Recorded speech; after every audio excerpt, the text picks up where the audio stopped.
Je vais vous présenter quelque chose qui s'appelle la comparaison série intégrale, et on va essayer de voir comment trouver une limite de ce truc. Un résultat important que vous allez voir en sup, ou en sp encore une fois, ça va être que la somme des 1 sur k puissance alpha, pour k égale 1 à n, ça va converger vers une limite L, si et seulement si alpha est strictement plus grand que 1. Ça veut dire quoi? Ça veut dire que la somme des 1 sur k puissance 1,0003, ça converge.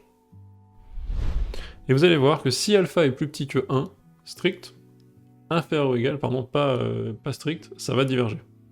Et donc on comprend que la somme des 1 sur k va tendre vers... Enfin, dans ce que je vous dis, vous comprenez ça. Et c'est celle qui converge, c'est la première qui converge. Non. La première à converger quand on descend la puissance de k. En fait, la somme des 1 sur k carré, par exemple, va converger, la somme des 1 sur k cube va converger, donc c'est tout un truc où, en fait, il me semble qu'on connaît que théoriquement la somme des 1 sur k carré. Quand c'est 1 sur k carré, ça tend vers pi carré sur 6. Et il y a un truc où il me semble que la somme des 1 sur k cube, c'est pi puissance 3 sur je sais plus quoi. Donc c'est assez complexe comme résultat, il me semble pas qu'on en connaisse d'autres. Et en fait, là, vous allez avoir la première suite divergente, qui est donc la somme de 1 sur k. Pour les sommes de 1 sur racine de k, etc., ça divergera encore plus. L'idée, ça va être, ici, enfin, ce que je vais faire avec vous, c'est de comprendre en gros pourquoi est-ce que ça tend vers plus infini, enfin, essayer de le voir, essayer de le démontrer, et avoir un peu l'intuition de comment ça fonctionne. Donc je vais vous montrer que ça tend vers plus infini, et je vais vous montrer comment ça tend vers plus l'infini. Mon petit laïus au début, là, ce que je vous raconte quand je mets les 1,003, etc., qui convergent, c'est pour vous donner une première intuition, c'est qu'en fait, ok, juste au-dessus de 1, aussi petit qu'on veut, mais au-dessus de 1 strict, ça va être une somme qui converge. Donc si celle-ci, elle diverge, elle tend vers plus l'infini, intuitivement, elle va pas diverger du genre exponentielle n. Elle va pas diverger super vénère. C'est pas possible. Si un petit chouïa en plus la fait converger, ok, elle diverge, mais on peut peut-être commencer à avoir une intuition, mais vraiment très vague, une intuition de allez, elle va peut-être diverger, mais lentement. Et donc on va peut-être sentir le log. T'es au lycée et tu galères en maths? T'aimerais bien faire pause sur le prof, revenir en arrière et réécouter le truc qu'il a expliqué? Bah maintenant, c'est possible avec Studio. On a fait plein de vidéos avec des profs jeunes, dynamiques, efficaces, les meilleurs du pays, où tu peux comprendre les notions, prendre ton temps et même te tester avec des QCM, réviser avec des flashcards. Essaye Studio, tu verras, c'est fait pour toi. Ce que j'appelle comparaison série intégrale, ça va être un retour à la définition vraiment première de l'intégrale. Et on va essayer d'utiliser cette définition première de l'intégrale pour prouver cette limite. On va regarder comment faire ça. Je vais faire un petit rappel sur l'intégration. Un rappel au niveau terminal, l'intégrale, qu'est-ce qu'on peut dire? Hop. On va pouvoir, en gros... c'est pas vraiment un rappel, honnêtement, c'est plus une méthode, c'est plus une méthode où je vous montre... c'est plus une méthode où je vous montre comment... Enfin, avec un dessin, je vous explique un peu la méthode. On a une fonction décroissante, f. Donc là, j'ai f décroissante. Et on va pouvoir dire que pour un entier k, hop, un entier k plus 1, je vais pouvoir faire l'encadrement suivant. Je vais pouvoir encadrer la valeur de l'intégrale entre k et k plus 1. Alors comment on va faire ça? L'intégrale qui m'intéresse, c'est donc, enfin, l'aire qui m'intéresse totale, c'est celle-ci. Je vais pouvoir encadrer, alors, attendez, je dessine comme je peux, voilà, je vais pouvoir encadrer l'aire de l'intégrale, comme ça. Comment je vais faire? Premier truc que je fais, c'est que je dis que l'intégrale va être plus petite que l'aire du grand rectangle, et elle va être plus grande que l'aire du petit rectangle. Bon, ça c'est très classique, parce que vous avez vu dans la définition normalement dans la définition de l'intégrale, vous avez vu ce genre de truc. Sachant qu'ici on comprend qu'on a, hop, k et donc f de k, oups, je vais remettre en normal. Donc on a f de k ici, puis vu qu'elle est décroissante, on a plus bas f de k plus 1. On verra après avec f égale la fonction inverse, mais pour l'instant je vous fais un cas général. Donc qu'est-ce que je peux dire ici très facilement? Je peux encadrer, ça va être le cœur de la méthode, et qui va être utilisable tout le temps. Ça va être un outil pour les élèves de sup ou même de spé que vous devez avoir ensuite intégré, et que vous devez être prêt à appeler pour résoudre des exercices potentiellement à l'oral. Si on a une galère, en fait, on doit dire je suis capable de penser à ça. Donc en gros, ce que je peux faire, c'est intégrer la fonction entre k et k plus 1, et dire qu'elle est plus petite que l'aire du rectangle qui est ici, parce qu'il y a ça en plus. Oui, elle est plus petite que ça, mais elle est plus grande que l'aire de ce rectangle, parce qu'elle a cette aire qui est différente. Donc l'aire du premier rectangle, le plus grand, c'est simple, c'est f de k pour la hauteur fois 1 pour la largeur. L'aire du second rectangle, c'est f de k plus 1. Et ce qui va être intéressant, c'est que je peux dire, ok, f de k plus 1 plus petit que ça, donc je peux faire la même chose à côté et dire, oui, mais f de k est plus petit que l'intégrale entre k-1 et k de f. Je pourrais faire la même chose ici, et retrouver une inégalité comme ça. Tout le principe de cette méthode de comparaison série intégrale, c'est, parfois, ça a l'air compliqué, enfin, quand est-ce qu'il faudra y penser, c'est, ça a l'air compliqué d'étudier une somme, il se trouve que le truc qui est en somme, la suite un qui est dedans, je connais une primitive si c'était une fonction, donc je vais peut-être aller chercher cette comparaison série intégrale. Voilà le truc qu'il faudra faire. Il faudra se dire, attends, des fois j'arrive pas, mais est-ce que si j'avais pas, là c'est un 1 sur k, ok, si je connais la primitive, peut-être que ça vaut le coup d'aller chercher une intégrale. Qu'est-ce qu'on fait ici? Quand on a ça, on veut, nous, encadrer notre suite, notre somme de termes de suite, par une intégrale. Qu'est-ce que je vais faire de chaque côté? Je vais utiliser cette inégalité, et je vais dire, bah attends, pour k égale 1, j'ai l'intégrale entre 1 et 2 plus petit que f de 1.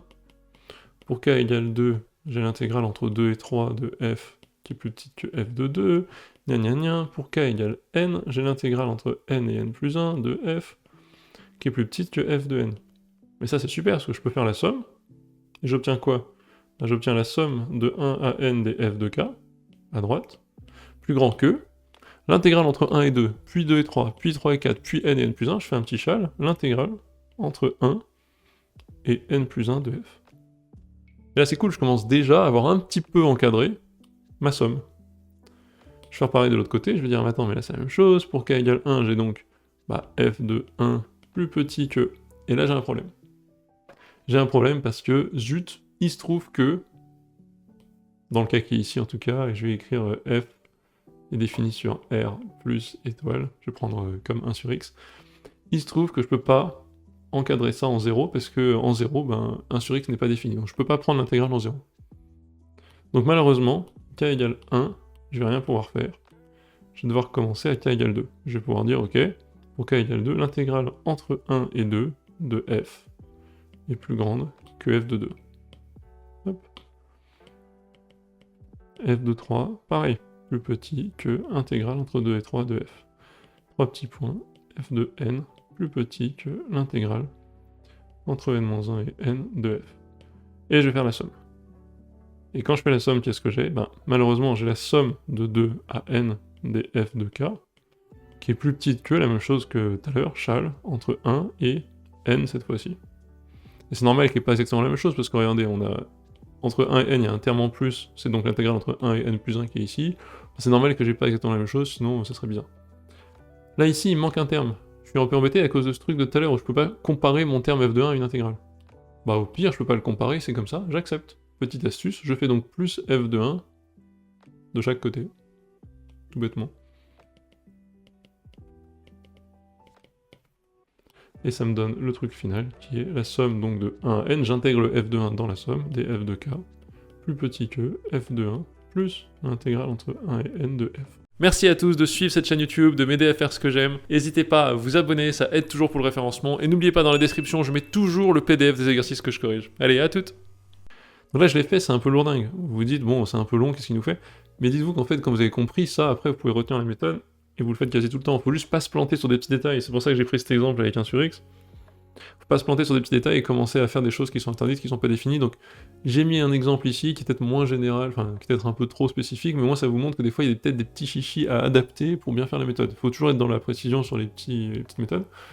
Mais donc, en conclusion de ces deux inégalités, j'obtiens, en fait, l'intégrale entre 1, entre 1 et n plus 1 de f de x dx est plus petite que la somme entre k égale 1 à n de f de k. Donc pour f décroissante, si f était croissante, en fait, pourquoi je fais la distinction?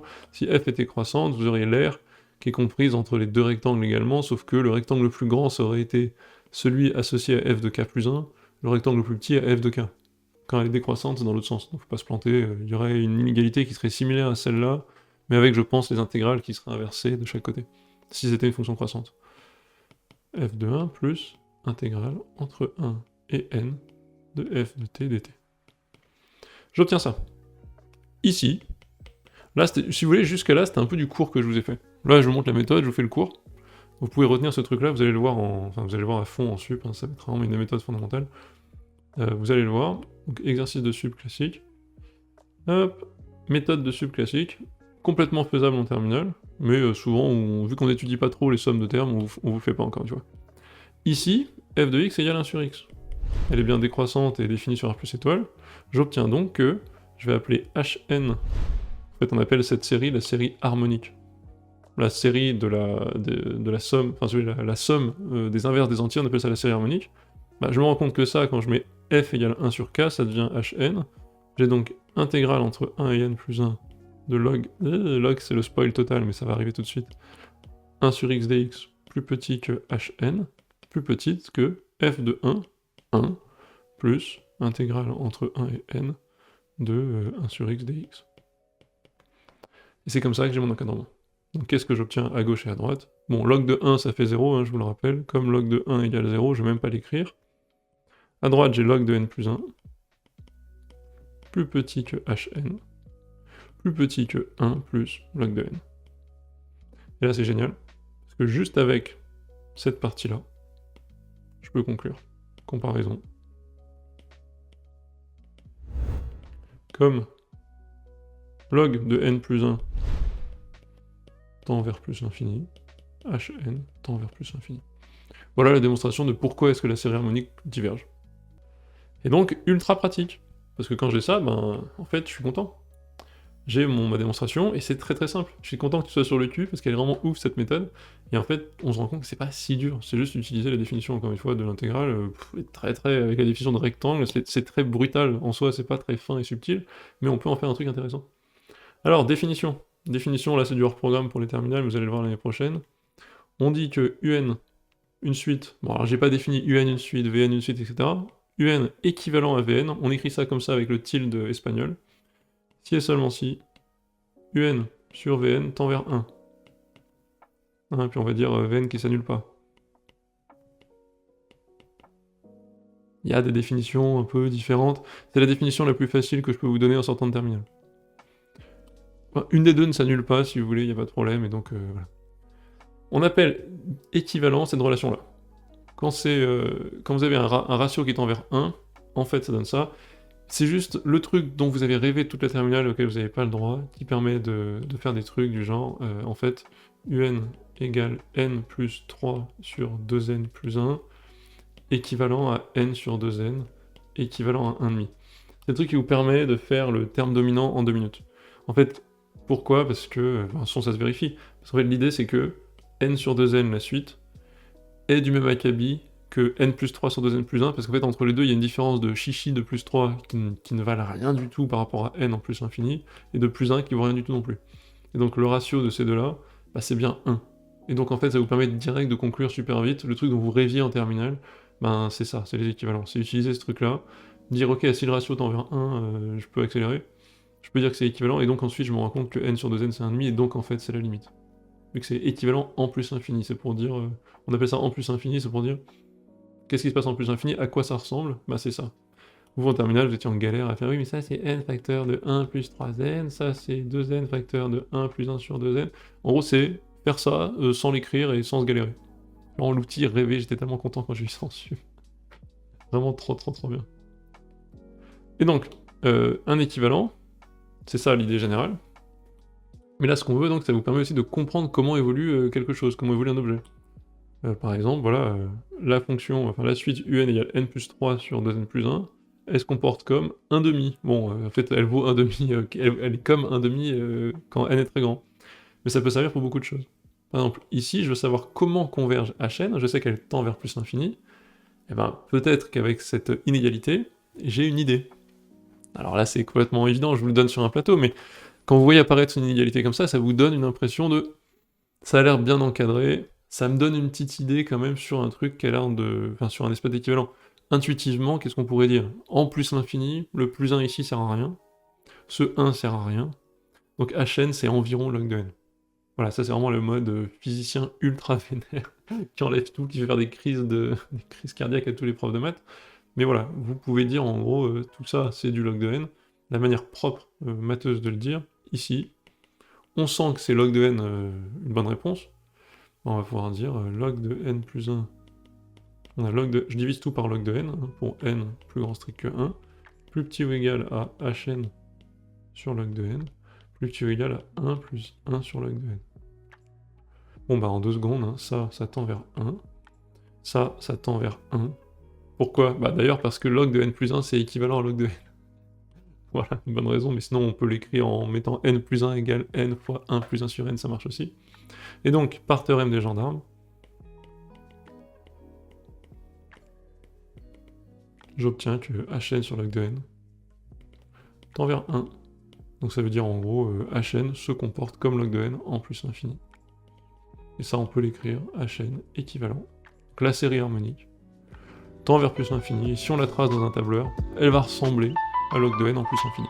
Hey yo,